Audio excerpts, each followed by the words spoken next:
Let's continue with this one. To solve this Darcy, actually it's a trial and error. Why? In a system,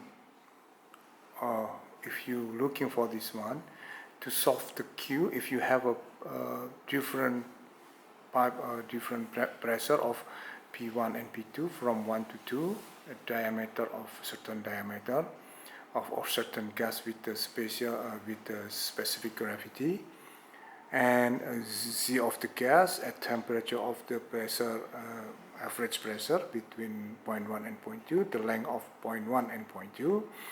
So you have to calculate the friction. So in order to have a Q, what is the expected rate if you have different pressure?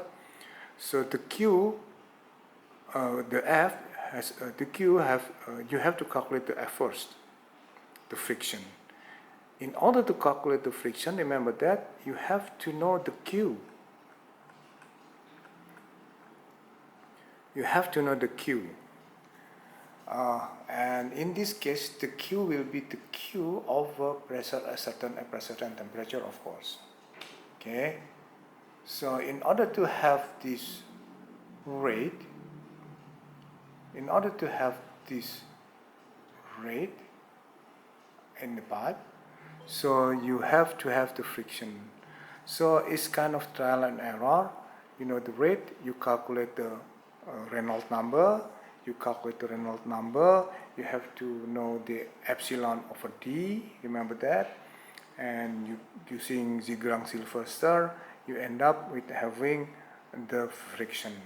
From the friction, and then you calculate the Q, and then you see this Q is the same as the previous Q. So usually we use in the Excel trial and error, you end up with having a good number here to solve this one.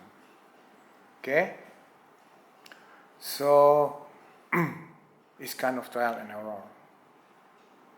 Assuming Q, calculate F, and see if the Q is the same as this one, it's not the same, assuming another one, and etc. and etc.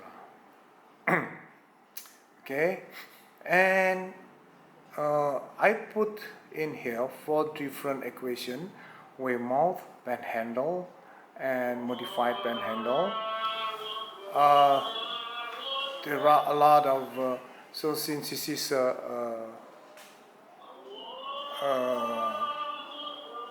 Adhan, so I have to stop it until after Adhan.